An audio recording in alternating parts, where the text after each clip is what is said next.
사람들마다 나름대로의 계획을 세우고 인생을 살아갑니다.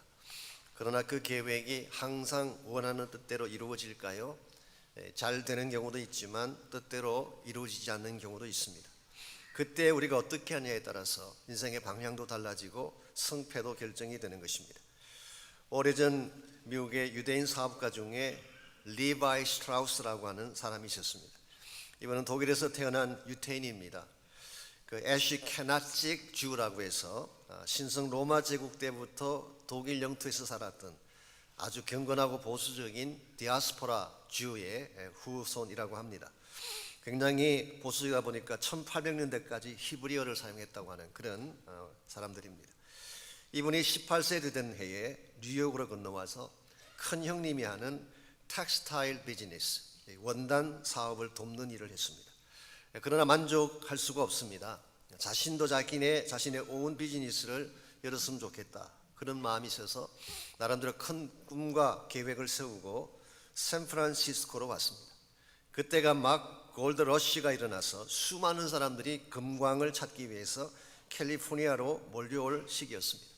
그 해가 1849년도였기 때문에 그 사람들을 49ers라고 부르고 있죠. 샌프란시스코 풋볼 팀의 이름이 49ers가 된 이유가 여기 있습니다. 그때 리바이 스트라우스는 이 사람들이 천막 생활하는 것을 보고 천막 원단 제조업을 시작을 했습니다. 근데 참 잘 됐어요. 더구나 군 부대에서 주문이 들어오기 시작하면서 엄청난 양의 천을 만들었습니다. 그의 계획이 크게 성공한 케이스라고 할 수가 있습니다. 그랬는데 뜻밖의 상황이 일어났습니다. 군 부대가 다른 곳으로 이동을 하는 바람에 엄청난 물량으로 생산해 놓았던 천막용 천이 다 설모가 없게 된 것입니다. 이제 그것을 버려야 될 입장이 된 것이죠. 바로 이와 같은 때에 하나님이 뜻밖의 사실 하나를 보여주셨습니다. 식당에 갔다가 광부들이 옷을 꿰매고 있는 장면을 본 것입니다. 광산에서 일하는 노동자들이기 때문에 옷이 좀 튼튼해야 되는데 천이 얇다 보니까 자꾸 찢어진 것입니다. 그때 이분의 마음속에 번개같이 스쳐간 생각이 천막용 천으로 바지를 만들면 어떨까? 두꺼우니까 막 굴려도 괜찮겠고, 그래서 일하기 편안하게 몸에 딱 달라붙는 그런 바지를 만들고 주머니가 잘 찢어지지 않도록 거기에다가 찡을 박아서 옷을 만들어서 판매를 했습니다. 그랬더니 불티나듯이 팔리기 시작했죠. 이 옷이 뭘까요? 그 유명한 진이라고 하는 청바지의 시초가 된 것입니다. 그때 그 진의 상표 이름은 이 사람 이름을 따서 리바이스 진이라고 하는 그 상표가 그때 시작된 것입니다. 미국에서는 그 제임스 딘이라고 하는 배우가 이 옷을 입어서 이 옷이 유명해졌고, 한국에서는 트위스트 킴이라고 혹시 아시는지요? 그분이 이 옷을 입고 다니면서 청바지 유행을 만들었던 적이 있습니다. 우리 인생의 계획이라고 하는 것은 잘 되기도 하지만 잘 안 되기도 합니다. 사람이 만든 계획은 아무리 잘 만들어도 완벽할 수가 없기 때문에 그렇습니다. 그러나 하나님이 세우시는 플랜은 다릅니다. 언제나 완벽하고 언제나 확실하고 그 결과가 항상 최상의 열매를 맺는 것입니다. 그러므로 혹시 인간적인 계획이 이루어지지 않는다고 해서, 내가 세웠던 플랜이 성취되지 않는다고 해서 낙심할 필요가 없습니다. 믿음을 가지고 하나님께 나가면 하나님께서 우리를 위해 준비해 놓으신 더 완벽하고도 더 아름다운 플랜이 기다리고 있기 때문입니다. 때때로 하나님의 플랜은 우리가 다 이해할 수가 없을 때가 있습니다. 너무나 높고 숭고하기 때문에 그 계획을 다 소화시키지 못할 때가 있죠. 때에 따라서는 나의 생각과 다른 모습으로 계획이 주어질 때도 있습니다. 그러할지라도 하나님을 신뢰하고 믿음으로 따라가면 반드시 최선의 열매가 주어지는 것입니다. 그래서 이사야 55장 8절과 9절은 이렇게 기록하고 있습니다. 내 생각이 너희 생각과 다르며 내 길은 너희 길과 달라서 하늘이 땅보다 높음같이 내 길은 너희 길보다 높으며 내 생각은 너희 생각보다 높다고 말씀하셨어요. 하나님의 생각과 우리의 생각은 다릅니다. 하나님의 플랜과 우리의 플랜은 다를 수가 있죠. 그런데 하나님의 플랜이 항상 높다는 것입니다. 하나님의 계획이 항상 옳다는 것입니다. 여러분과 제가 이 사실을 확신하고 어떠한 플랜이든지 하나님이 세우신 계획이라면 내 인생의 최선이다, 이 사실을 믿고 하나님께로 나가게 되면 반드시 하나님이 준비하신 그 계획의 충만함을 경험할 수가 있습니다. 어떻게 하면 하나님께서 여러분과 저를 위해 준비하신 그 계획을 우리 모두가 함께 소유하고 누릴 수가 있을까? 하나님이 여러분과 저를 위해 지금도 준비하고 계시는 그 계획은 과연 어떤 것일까? 오늘 같이 봉독한 이 본문을 통해서 이것을 함께 정리해 보려고 합니다. 오늘 같이 읽은 본문에 보시면 이스라엘을 향한 하나님의 플랜이 기록되어 있습니다. 이스라엘은 우리가 잘 아는 바처럼 하나님이 큰 기대를 가지고 택한 민족이었습니다. 창세기에 보면 하나님이 아브라함을 부르셔서 언약을 맺으시고 그의 후손을 통해 큰 민족을 이루시겠다고 약속하셨습니다.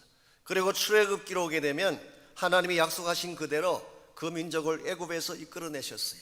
430년 동안 애굽에 있는 동안에 큰 민족으로 배양이 된 것입니다. 이런 면에서 이집트는 한 민족을 배양하는 인큐베이터와 같다고 말할 수가 있습니다. 하나님이 이와 같이 이스라엘을 출애굽시킨 후에 제4장 나라로 세워주셔서 이 민족을 통하여 하나님의 계획을 성취하고 하나님이 준비하신 모든 뜻들을 이루기를 기대하셨습니다. 그랬는데 이스라엘이 어떻게 했나요? 이 하나님의 기대를 어떻게 했나요? 저버렸어요. 하나님의 기대를 저버리고 오히려 우상을 섬기면서 불순종했습니다. 그 결과 나라가 둘로 쪼개어지게 되고 북왕국 이스라엘은 주전 722년에 아수르에 멸망을 하고 남쪽 왕국인 유다는 주전 586년에 바벨론에 망하고 말았습니다.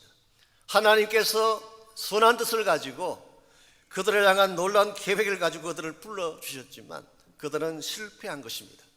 그럼에도 불구하고 하나님은 남은 자들을 통해서 다시 유다 민족을 본국으로 돌아오게 하셨고 그들 가운데서 메시아가 탄생하게 하셨습니다.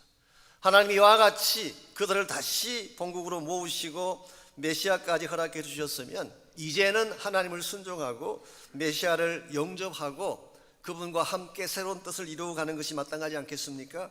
그런데 성경에 보니까 하나님 보내신 메시아를 리젝트하고 그 예수님을 십자가에 못 박고 말았습니다. 그 결과 이스라엘 민족은 다시 나라 없이 뿔뿔이 흩어지는 민족으로 전락한 것입니다. 이 역사적인 대목에서 사도 바울이 던진 질문이 있습니다. 그게 방금 읽었던 1절 말씀이에요. 그러므로 내가 말하노니 하나님이 자기 백성을 버리셨느냐? 이와 같이 기대를 저버리고 하나님의 뜻을 불순종했던 그 이스라엘 백성을 하나님이 저버리셨느냐? 이제는 내쳐버리셨느냐? 이와 같은 질문을 던진 후에 바울은 결코 그럴 수 없다 그렇게 답변을 적고 있습니다. 비록 실패했지만 하나님의 뜻대로 다 살지는 못했지만 하나님은 그 이스라엘을 버리지 않았다는 뜻입니다. 그 증거 중에 하나가 자기 자신이라고 소개합니다. 사도 바울 자신이 유대인이지 않습니까? 본인 자체가 아브라함의 씨요 베냐민 지파 사람이지 않습니까? 나를 봐라, 내가 바로 하나님이 이스라엘을 버리시지 아니한 증거 중에 하나이다. 실제로 사도 바울을 비롯해서 예수님의 12사도도 그랬고 초기 교회 성도들의 대다수가 유대인들이었습니다. 비록 실패했지만 하나님의 기대를 저버렸지만 하나님은 그들을 내치지 않으셨어요. 왜 그렇게 하셨을까요? 실패했는데 기대를 저버렸는데 왜 하나님은 그들을 버리지 않았을까요? 1차적으로는 하나님의 신실성 때문입니다. 한번 택한 자는 결코 버릴 수 없다고 하는 것이 하나님의 신실성이에요. 그래서 2절을 보시면은 하나님이 그 미리 아신 자기 백성을 버리지 아니하셨다고 했습니다. 미리 아신 자기 백성이라는 말의 뜻은 택한 백성이라 그런 뜻이에요. 하나님 한번 택하셨으면 결단코 버릴 수가 없습니다. 아마도 이것이 하나님이 이스라엘을 완전히 내치지 아니한 이유이긴 합니다만은 이 한 가지 이유 때문만은 아닙니다. 어쩌면 이것보다 더 중요한 이유가 있습니다. 잠깐 뒤로 가셔서 11절 12절 말씀 보시게 되면 하나님께서 왜 그 민족을 완전히 버리지 않았는지 이유가 11절 12절에 소개가 되어 있습니다. 그러므로 내가 말하노니 그들이 넘어지기까지 실족하였느냐? 그럴 수 없느니라. 그들이 넘어짐으로 구원이 이방인에게 이르러 이스라엘로 식이 나게 함이니라. 그들의 넘어짐이 세상의 풍성함이 되며 그들의 실패가 이방인의 풍성함이 되거든 하물며 그들의 충만함이리요라고 했습니다. 여기 보게 되면 하나님께서 이스라엘은 실패했음에도 불구하고 하나님이 세우신 특별한 계획이 있다는 사실을 밝히고 있습니다. 첫 번째가 이방인에게 복음이 주어질 기회를 주신 것입니다. 유대인들이 리젝트했던 그 복음이 이방인에게 왔어요. 그래서 많은 이방인들이 하나님께로 돌아오게 했습니다. 두 번째는 이스라엘을 시기 나게 함으로써 지금은 아니지만 언젠가는 그들마저도 하나님께 돌아올 수 있도록 하신 것입니다. 참고로 25절을 보시면은 이방인의 충만한 수가 들어오기까지라고 했어요. 언제가 될지는 모르지만 이방인 모두에게 복음이 전거되는 어느 시점이 되게 되면 하나님이 이스라엘도 다시 돌아오게 하실 것을 말씀하십니다. 그 결과 12절에 있는 것처럼 이스라엘의 충만함을 이루시기 위한 목적. 이스라엘의 충만함이라고 하는 것은 이스라엘의 충만한 숫자를 말하는 것이고, 우리 11장 전체의 문맥을 정리해 보게 되면 이방인이건 유대인이건 예수를 믿는 진정한 의미에서의 온 이스라엘을 충만하게 구원할 계획을 말씀하는 것입니다. 여기 충만함이라는 이 단어가 헬라말로 굉장히 중요하고 유명한 단어입니다. 플레로마라고 하는 단어인데 일반적으로는 fullness, 완전함, 꽉 찬, 이와 같은 그 번역으로 해석할 수 있는 단어이기도 합니다. 하나님께서 준비하신 축복은 부분적인 것이 아니라 꽉 찬 축복, fully 꽉 찬 축복, full fledged blessing, 완전히 꽉 차 있는 축복. 이것이 하나님께서 이스라엘을 위한 계획이기도 하고 오늘 여러분과 저를 향한 하나님의 플랜이기도 합니다. 솔직히 말씀드려서 우리 가운데에 모자라지 않는 사람이 어디 있어요? 우리 가운데 실패하지 않는 사람이 어디 있겠습니까? 이스라엘만 실패했나요? 우리도 마찬가지로 실패했고 이스라엘만 기대를 저버린 것이 아니라 여러분과 저도 하나님의 기대를 저버렸지만 하나님은 우리를 쳐내지 아니하시고 언젠가 꽉 찬 축복을 누릴 수 있도록 하나님은 계획을 세우고 계십니다. 성경에 보게 되면 하나님이 준비하시는 축복은 항상 fullness, 꽉 찬 축복이에요. 누가복음 5장에 보면은 베드로가 밤새 그물을 던졌지만 빈 그물밖에 가지지 못했어요. 실패한 채 빈 그물을 들고 새벽녘에 돌아왔을 때에 예수님께서 분부하십니다. 깊은 데로 가서 그물을 던져보라 그랬을 때에 그물이 꽉 찼습니다. fullness, 이게 하나님이 준비하신 축복이에요. 요한복음 2장에 보게 되면 가나안 혼인잔치 때도 돌 항아리에 물을 아구까지 채우라고 했어요. 그 아구까지 찬 그 물이 포도주가 되는 기적을 주셨죠. 그래서 그 잔치가 기쁨이 충만한 잔치가 되게 하시는 것. 열왕기하 4장에 보게 되면 엘리사를 통해서 기적을 행하실 때에 기름병이 다 찰 때까지 하나님이 기름을 부어주셨어요. 이게 바로 성경이 말씀하고 있는 하나님 계획의 특징입니다. 여러분과 저를 향하신 하나님의 계획도 항상 꽉 찬 축복, 충만하고 넘치는 축복, 이것이 오늘 여러분과 저를 위해 준비해 놓으신 하나님의 플랜입니다. 이걸 누려야 되지 않겠습니까? 이 충만한 하나님의 계획에 참여해야지 우리 인생이 회복되고 진정한 기쁨을 누릴 수 있지 않겠습니까? 우리가 어떻게 할 때에 하나님이 우리를 위해 준비해 놓으신 이 충만한 계획을 우리 소유로 삼고 이것을 누리며 살아갈 수가 있을까요? 오늘 본문에 보시면은 하나님의 플랜에 참여하는 데 꼭 필요한 세 가지 요소를 오늘 본문을 통해서 바울은 소개하고 있습니다. 제일 첫 번째가 우리의 시각을 넓히는 것입니다. 하나님의 플랜에 참여하려면 우리의 안목이 넓어져야 된다. 편협되거나 치우치게 되면 하나님의 계획을 볼 수가 없습니다.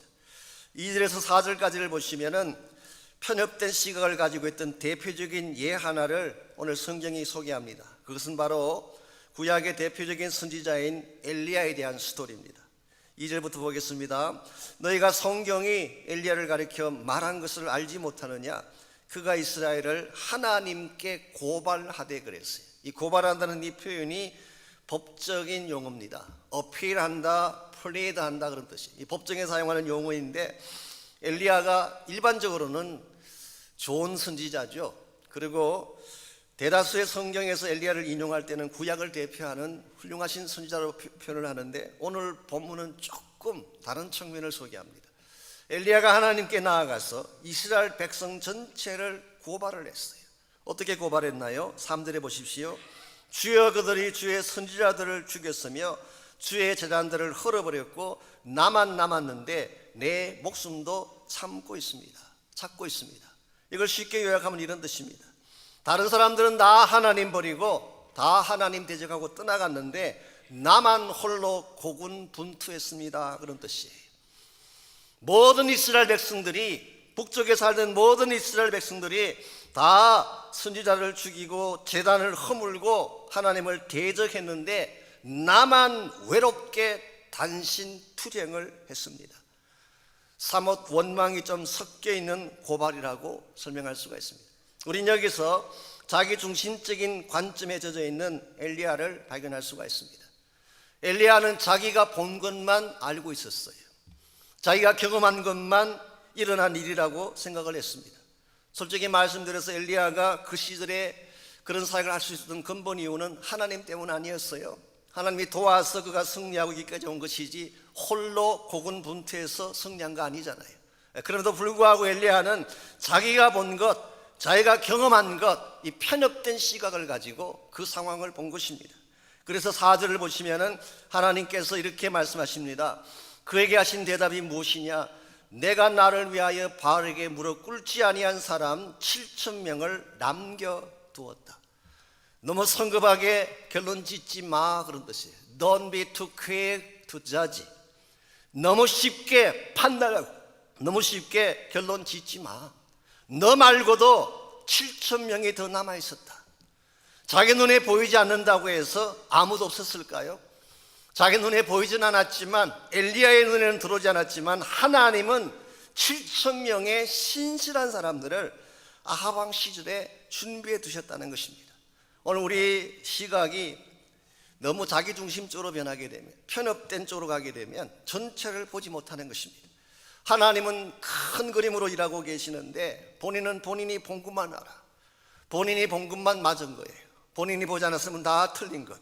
이건 굉장히 잘못된 시각입니다. 저를 포함해서 일반적으로 사람들은 미리 자기 마음속에 조율된 생각의 프레임이 있어요.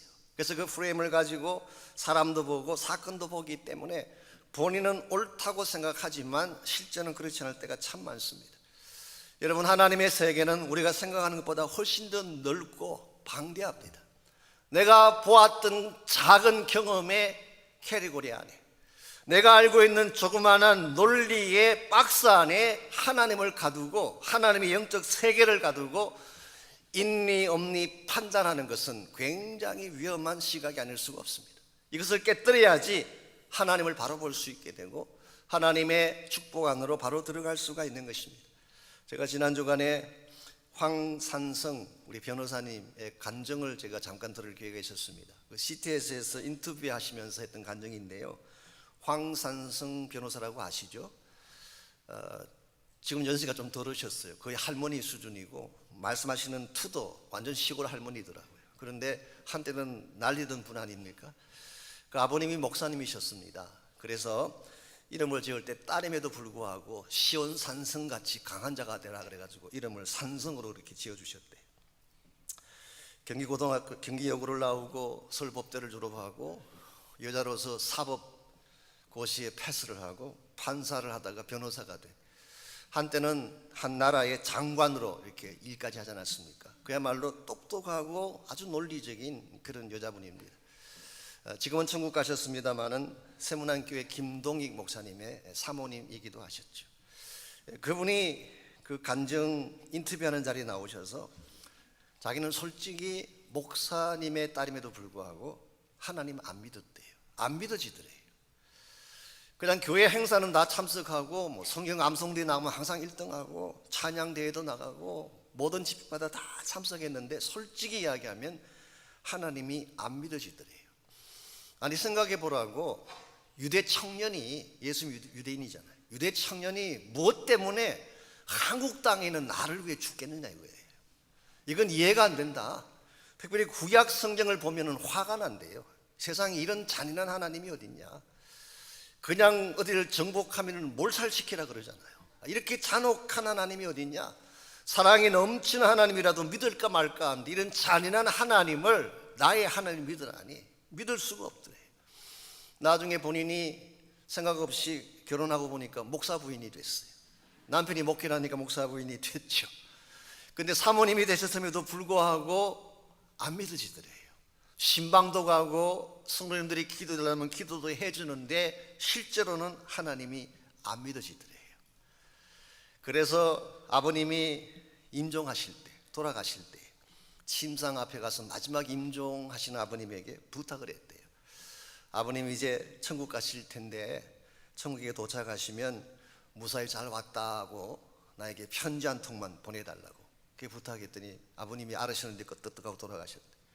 편지가 왔을까요? 안 왔을까요? 한 주를 기다려도 편지가 안 오고 두 주가 기다려도 편지가 안 오더래요.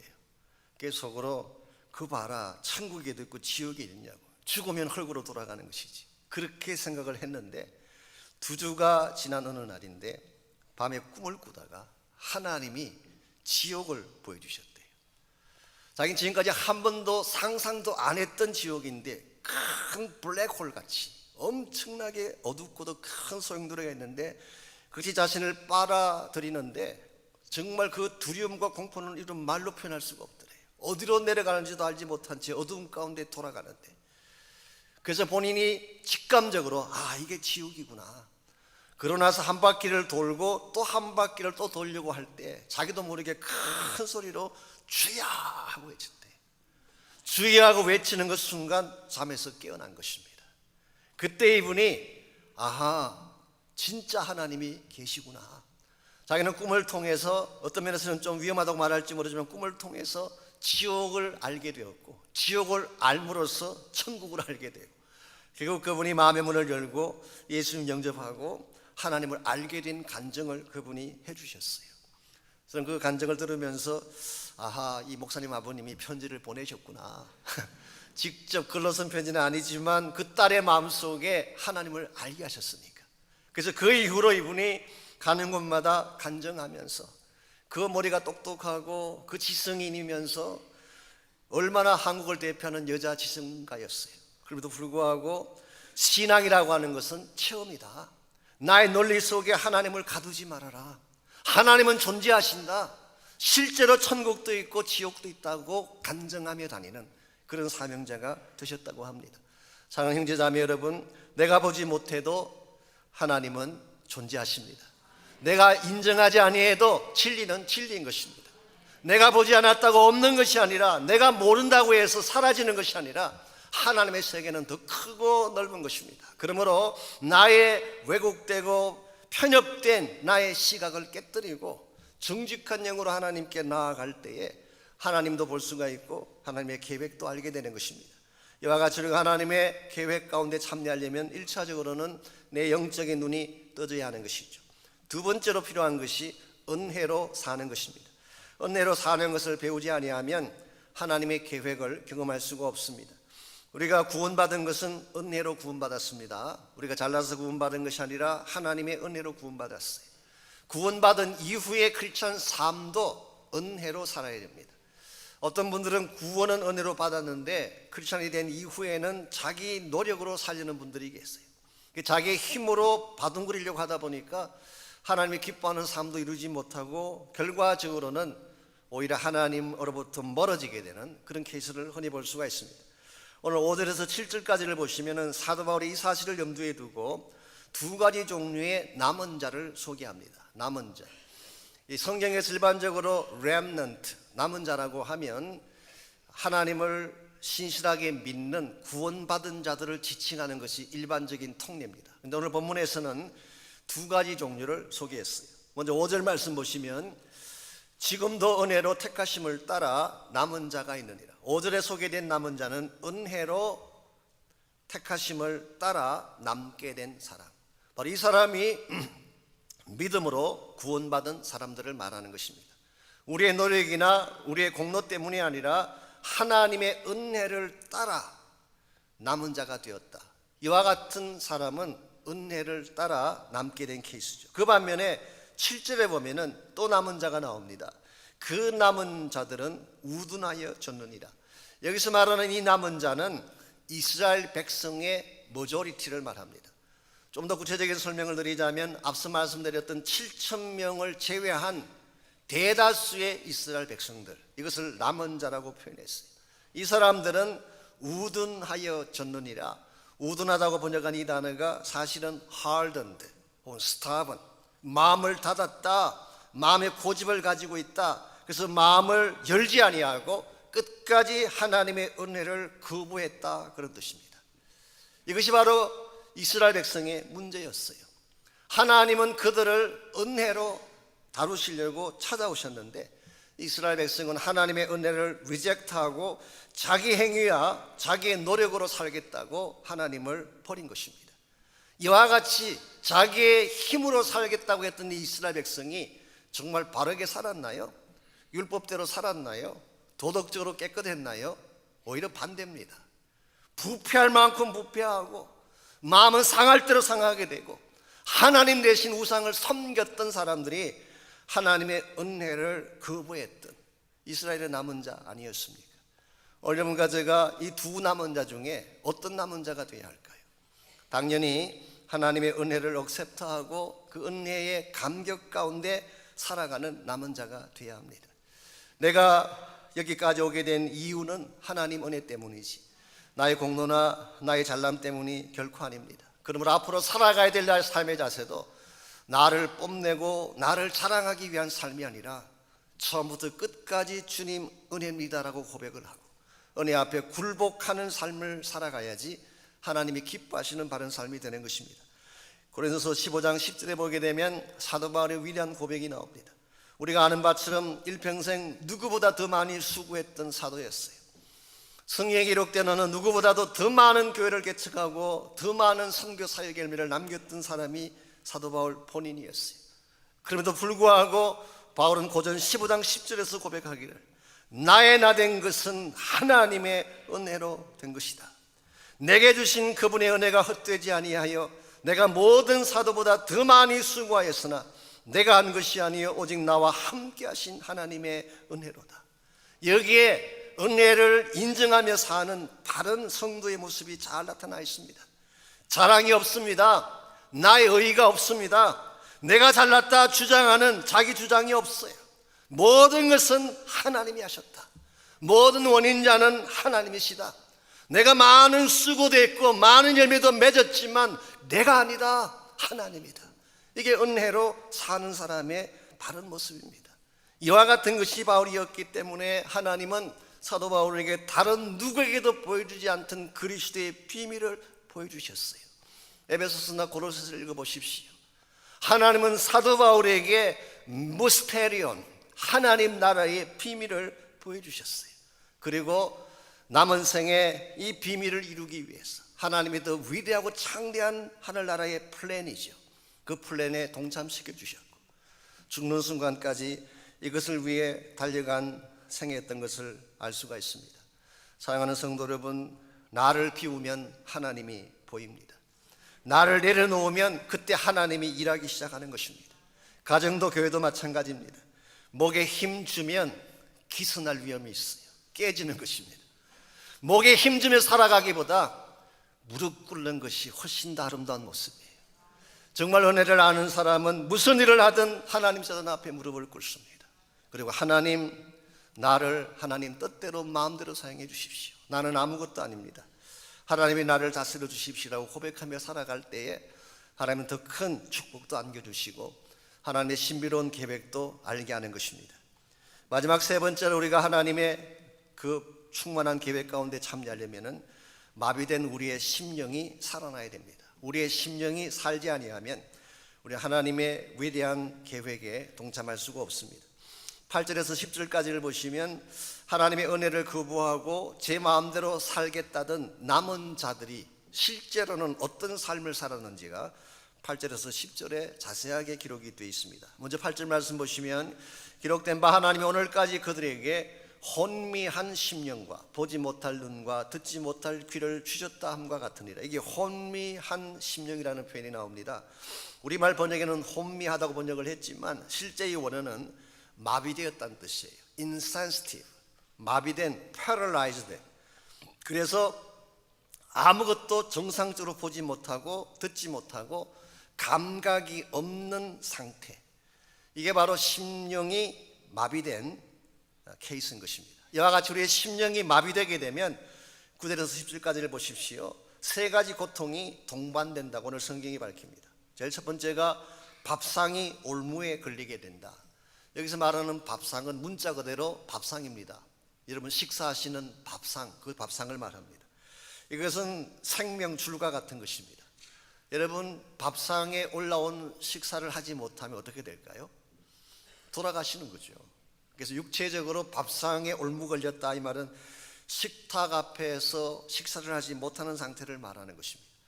아무리 진수성찬을 차려놓으면 뭐합니까? 마음이 마비되면 식사를 못해요.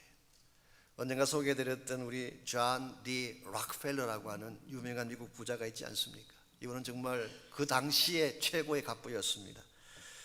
그럼에도 불구하고 50대 중반에 그분이 질병에 걸려가지고 온몸이 정말 꼬챙이같이 말라가고 식사를 하지 못하고 병실에 누워있을 때, 한 번은 병상 침상에 누워있는데 창문 바깥으로 한 노동자가 점심 식사하는 모습이 보였어요. 노동자가 도시락을 펴서 이렇게 런치죠, 뭐 햄버거인지 뭔지 모르지만 하여튼 런치를 먹는 모습을 보고 락펠러가 이런 고백을 했다고 하지 않습니까? 나에게 저 노동자가 가지고 있는 식욕이 있다면 얼마나 좋을까. 아무리 많은 돈을 가지면 뭐해요? 억만장자가 되면 뭐해요? 그 많은 돈을 가지고도, 그 풍성한 자원을 가지고도 한 끼 식사조차 할 수 없는 이 인생을 행복하다고 말할 수가 있을까요? 이런 분들 뜻밖으로 많습니다. 밥상이 올무에 걸린 케이스. 두 번째로 눈이 흐려진다고 해요. 통찰력이 상실되어지는, 감각이 없다 보니까 어디가 옳은지 잘못된 것인지를 판별을 못하는 것입니다. 세 번째로 등이 굽게 된다. 이 등이 굽게 되는 이 표현이 바로 짓눌린 삶을 말합니다. 노예처럼 사는 삶을 말합니다. 우리가 일을 하지만 기쁜 마음으로 일을 할 수가 있는데 일에 짓눌리게 되면 노예가 되는 것입니다. 삶에 짓눌리게 되면, 고통에 짓눌리게 되면 결박 가운데서 힘들게 살아가는 것입니다. 우리가 하는 노동이나 일이 힘들어서 쓰러지는 게 아니라 우리가 거기에 눌리게 되면 우리는 기쁨도 행복도 누릴 수가 없기 때문에, 사실 오늘날 현대인들 가운데에 어느 시대보다도 물질적으로 풍요하고 많은 것을 가졌음에도 불구하고 심령이 마비되었기 때문에 메마른 채 영과 육이 쇠퇴해져 가는 가운데 아무런 기쁨도 없이 노예처럼 등이 굽은 상태에서 노예처럼 짓눌려 살아가는 사람들이 얼마나 많은지 아세요? 이러한 사람들에게 뭐가 필요할까요? 더 많은 돈, 더 많은 권세가 그 사람들을 해방시켜 줄까요? I don't think so. 그들에게 진짜 필요한 것은 생명의 생수입니다. 그들 마음 중심에 예수님께서 임재하셔서 그들의 말라 비틀어진 심령 한가운데에 십자가 보혈을 부어주시고 그들의 말라 비틀어진 그 마음 가운데에 성령의 생수를 부어주셔서 그들의 영이 다시 살아나기 시작할 때에, 마비되었던 그의 심령들이 다시 회복되기 시작할 때에 비로소 삶의 결박이 풀려지게 되고 참된 가치를 향해 나아갈 수가 있게 되는 것입니다. 제가 지난 주간에 야후에 보면은 가끔 이렇게 그 중요한 스토리들이 등장하지 않게 피처 스토리, 그 중에 하나가 빅토리아 알렌이라고 하는 30대 여자분에 대한 스토리를 제가 보게 됐습니다. 이분은 11살 때 우리 한국말로 횡단성 척수염이라고 하는, 영어로는 제가 잘 모르겠어요. 트랜스버스 리얼리티스인가, 좀 어려운 단어인데 모르겠어요. 제가 찾아봤더니 횡단성 척수염이라고 합니다. 이건 굉장히 희귀한 질병인데요, 이 척수에 염증이 발생을 해서 이 염증이 뇌에서부터 오는 모든 반응을 마비시키기 때문에 온몸의 감각이 없어지는 것입니다. 그래서 감각이 마비가 되고 몸을 움직일 수 없게 되는 병이 바로 이 병입니다. 이 자매님이 11살에 이 병에 걸려서 4년 동안 식물 인간 상태로 살았어요. 그것을 영어로 locked in, 갇혔다 그렇게 표현했어요. 몸은 있는데 몸 안에 영혼이 갇힌 것입니다. 그 정신과 생각은 다 살아있고 말짱한데 몸이 움직일 수가 없어요. 몸 안에 갇힌 상태인 것입니다. 말도 못하고 움직이지도 못하고 화장실도 갈 수가 없고 먹을 수도 없고 눈동자 하나도 돌릴 수 없는 이런 상태로 4년이 지나갔어요. 의사들이 가끔 와서 부모님들과 대화하는 소리가 들리는데 의사 중에 상당 숫자가 끝났다는 것입니다. 포기하라는 것입니다. 그러나 그 부모님이 참 신앙이 좋은 분이었어요. 그 부모님이 끝까지 포기할 수 없노라고 그리고 그 딸을 간호하고 케어했는데요, 그 4년간 누워있는 동안에 이 알렌이, 빅토리아 알렌이 누구와도 대화할 수가 없잖아요. 말을 할 수가 없으니까, 움직일 수가 없으니까. 근데 유일하게 대화할 수 있는 분이 그 심령 안에 임재하신 하나님이었어요. 하나님과 그 마음과 마음을 통해서 대화한 것입니다. 매일 아침마다 하나님 만나서 대화하고 하나님과 교제하고, 그러면서 하나님 앞에 하나님 이 몸을 좀 벗겨주십시오. 이 locked in 된 나를 좀 자유케 해주십시오. 그러면 하나님의 영광을 위해서 제가 무엇이든 하겠습니다. 그러나 하나님께서 마음속에 응답하시기를, 오케이, 이제 너가 굉장히 중요한 여행을 하게 된다. Victoria, you are going to journey. The journey will impact this world. 너가 이제부터 여행을 하게 되는데 그 여행이 이 온 세상에 아주 충격을 안겨주는 여행이 될 것이다. 그리고 나서 엄마가 병실에 들어왔는데 4년 만에 처음으로 눈동자가 움직였어요. 엄마가 움직이는 눈동자 같이 따라가는 것입니다. 조금 더 지난 후에는 손가락이 움직이기 시작했어요. 그 다음에 손목이 움직이고 팔이 움직이고 다음에 다리가 움직이고, 그래서 3년 뒤에 이 자매가 다시 일어서서 걷게 됐어요. 그때 이 자매님이 그냥 걷는 것으로 멈추지 않고 계속 운동을 하는 가운데 수영을 배우게 됐습니다. 얼마나 열심히 수영을 했는지 이분이 수영 선수가 됐어요. 그래서 2012년도 런던에서 열린 패럴올림픽에 나가서 세계 은메달을 땄어요. 수영으로. 그게 만족하지 않고 사실은 나가지 않아도 되는 100m 자유형인데 나가서 금메달을 땄어요. 패럴올림픽의 영웅이 됐습니다. 지금은 어떻게 살고 있는지 아십니까? 지금은 ESPN의 방송인이 됐어요. 배우가 됐어요. 작가가 됐어요. 여러 곳을 다니면서 수많은 사람들을 움직이는 모티베이셔널 스피커가 됐어요. 작년도에는 Dancing with the Star라고 하는 프로그램에 나가서 TV에 수많은 사람들의 각광을 받는 그런 위치에 있었습니다. 이분이 최근에 2018년도에 쓴 책 제목이 바로 Locked In, 갇힌 상태라고 하는, 갇힘이라고 하는 그런 책을 썼습니다. 그는 이런 고백을 합니다. 우리 모두는 무엇인가 락드인 될 수 있다. 환경에 갇힌 사람도 있고 질병에 갇히는 사람도 있고 역경에 갇히는 사람도 있고 때에 따라서는 사람들 때문에 락드인 된 사람들도 있어요. 우리를 감옥처럼 가두는 것이 무엇이든 하나님을 향한 믿음만 잃지 않는다면 하나님께서 언젠가는 그 결박을 깨뜨려 주시고 참된 비전을 향해 일어서게 하신다. 여러분, 이것이 저는 믿음의 파워라고 생각합니다. 내 힘으로 내가 일어설 수 없지만 나의 능력으로 나를 결박하고 있는 이 락드인 시킨 이 모든 것들을 깨뜨릴 힘이 없지만 하나님을 신뢰하고 믿음으로 하나님께 나아가기만 하면 하나님이 결박을 깨뜨려 주세요. 다시 일어나게 하십니다. 일어나는 정도가 아니라 이 세상에 임팩트를 끼칠 만큼 위대한 일들을 감당하게 하십니다. 이것이 하나님께서 오늘 또 여러분과 저를 위해 준비해 놓으신 플랜입니다. 하나님 우리를 시시한 존재로 살기를 원치 아니하셨어요. 우리가 그저 그런 인간처럼 그냥 미말에 차한 사람처럼 그렇게 살다가 인생 끝내기를 원치 않습니다. 하나님, 여러분 한 분 한 분이 위대한 하나님의 플랜에 참여하기를 원하세요. 여러분 모두를 초청하고 계세요.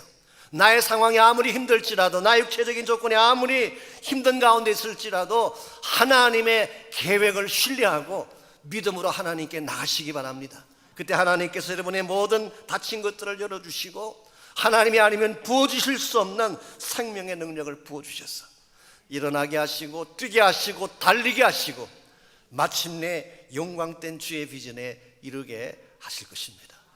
오늘 여러분께서는 무엇을 바라보며 인생을 살고 계시는지요? 자기 자신을 바라보는 분들이 많이 계십니다. 나의 연약한 모습 그거 바라보다가 스스로 낭망하는 경우들이 많죠.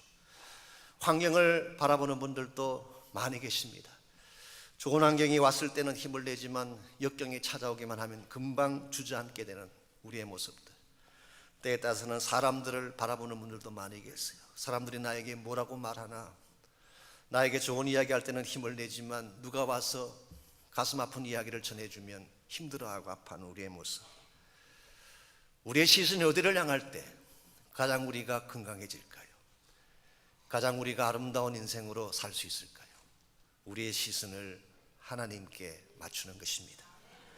우리의 모든 시선을 그분에게 맞추고 우리의 마음을 그분에게 집중하고 그분이 가시는 곳을 따라가게 되면 우리는 반드시 영광 가운데 설 수가 있고 하나님의 위대한 뜻을 향해 나아갈 수가 있습니다. 이 시간 우리가 이 사실을 기억하면서 우리 하나님 앞에 한번 같이 기도하고 또 헌신하고 결단하는 그런 시간을 가지면 좋겠습니다. 우리 가운데에 문제가 없고 고통이 없는 사람은 아무도 없습니다. 우리는 잘 살고 싶고 아름답게 살기 위한 플랜을 세웠지만 우리의 의도와 상관없이 그 모든 플랜들이 깨어지고 정말 밑이 보이지 않을 정도로 끝없는 나락으로 떨어지는 케이스들도 흔히 경험할 수가 있습니다. 이와 같은 때 우리에게 필요한 것은 우리의 시선을 하나님께 돌리는 것입니다. 하나님의 눈길 머무신 그곳이 내 눈이 머무는 곳이 될 때, 하나님의 손길이 닿는 그곳이 나의 손이 닿는 그곳이 될 때, 하나님의 마음을 두신 그곳에 내 마음이 함께 가고 그분의 영광과 비전이 나의 꿈이 되고 나의 비전이 될 때 우리는 최악의 고통 가운데서도 일어날 수가 있습니다. 우리 시간 한번 우리 기도하기 전에 우리 하나님 눈길 머무시는 곳 이 찬양 먼저 함께 부르고 또 기도하고 오늘 예배 마치도록 하겠습니다. 우리 하나님 눈길 머무신 곳